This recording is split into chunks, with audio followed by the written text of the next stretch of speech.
Hello കൂട്ടുകാരെല്ലാവർക്കും നമസ്കാരം. എല്ലാവർക്കും നാരങ്ങ മിഠായിലേക്ക് സ്വാഗതം.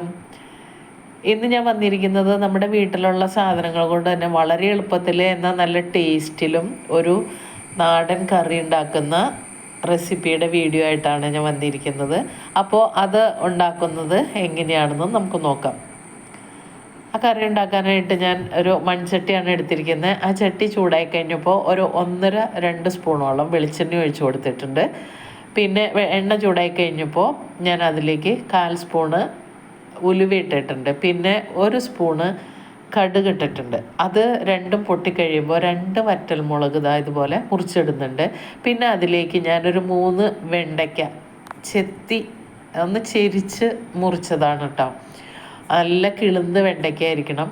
അങ്ങനെ 3 വെണ്ടയ്ക്ക മുറിച്ച് അതും ചേർത്തിട്ടുണ്ട്. അപ്പോൾ ഇതിനു മുൻപ് ഒരു പ്രാവശ്യം ഞാൻ ഈ കറി ഉണ്ടാക്കി കഴിഞ്ഞപ്പോൾ എല്ലാവർക്കും ഇഷ്ടപ്പെട്ടു, നല്ല ടേസ്റ്റായിരുന്നു. അതുകൊണ്ട് ഞാൻ വീണ്ടും ഉണ്ടാക്കാമെന്ന് വെച്ചു. കണ്ടോ, വെണ്ടയ്ക്ക നന്നായിട്ടൊന്ന് സോഫ്റ്റായിട്ട് അതിലെ ആ ജലാംശം എല്ലാം വറ്റുമ്പോൾ നമുക്ക് ഒരു ഇടത്തരം സവാള നീളത്തിൽ അരിഞ്ഞത് ചേർത്ത് കൊടുക്കാം. എന്നിട്ട് അതും ഒന്ന് വഴറ്റിയെടുക്കണം. അപ്പോൾ ഇതിനെല്ലാം കണക്കാക്കിയുള്ള വെളിച്ചെണ്ണ വേണം നമ്മൾ ഒഴിക്കാൻ. ഇനി ഇതിലേക്ക് നമുക്ക് പാകത്തിനുള്ള ഉപ്പ് ചേർത്ത് കൊടുക്കാം. അപ്പോൾ അറിയാമല്ലോ, സവാളയൊക്കെ ഉപ്പ് ചെല്ലുമ്പോൾ പെട്ടെന്ന് വഴന്ന് കിട്ടും. പിന്നെ നമ്മൾ ചേർക്കുന്നത് കുറച്ച് വേപ്പിലയാണ്. ഒരു 1-2 തണ്ട് വേപ്പില ഉതിർത്തി ഇട്ട് കൊടുക്കാം. ഇപ്പോൾ സവാളയൊക്കെ നന്നായിട്ട് സോഫ്റ്റായി വരുന്നുണ്ട്. ആ സമയത്ത് നമുക്കൊരു 3 പച്ചമുളക് നെടുകെ കീറിയതും ഒരു ചെറിയ കഷ്ണം ഇഞ്ചി നീളത്തിൽ അരിഞ്ഞതും കൂടി ചേർത്ത് കൊടുക്കാം.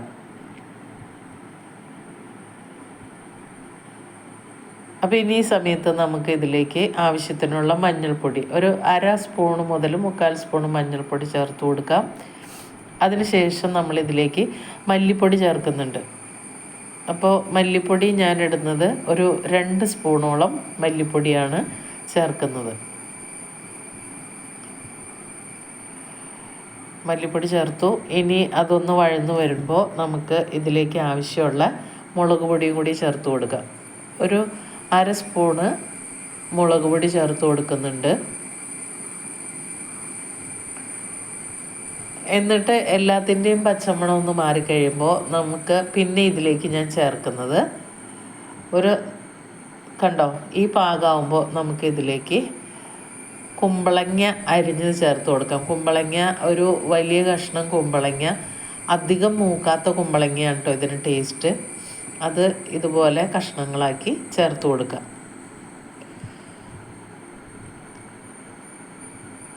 പച്ച കളറിൽ നിന്നും വെള്ള കളറിലേക്ക് മാറി തുടങ്ങുന്ന പരുവത്തിലുള്ള കുമ്പളങ്ങയാണ് നല്ലത്. ഇനി ഇതിൽ ആവശ്യത്തിന് വെള്ളവും ചേർത്ത് കൊടുക്കാം. അപ്പോൾ വളരെ സിമ്പിളാണ്, പക്ഷെ നല്ല ടേസ്റ്റാണ് ഈ കറി. ഇനി നമുക്കൊന്ന് മൂടി വെച്ച് ഒരു 5-6 മിനിറ്റ് ഒന്ന് കഴിഞ്ഞ് കഴിയുമ്പോൾ തുറന്ന് ഒന്നുകൂടി ഇളക്കി നോക്കാം.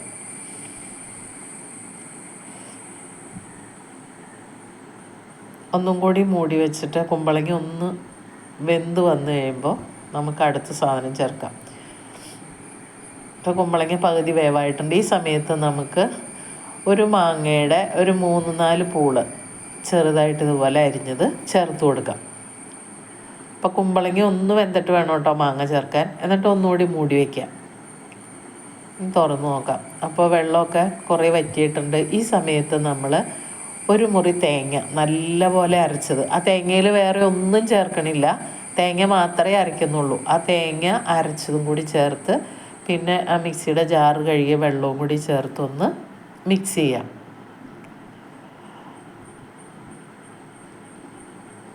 എന്നിട്ട് ഈ സമയത്ത് നമുക്ക് ഉപ്പൊക്കെ നോക്കാം, എരിവും പുളിയെല്ലാം നോക്കാം. ഈ സമയത്ത് വേണമെങ്കിൽ പിന്നെ ഉപ്പൊക്കെ ചേർത്ത് കൊടുക്കാം.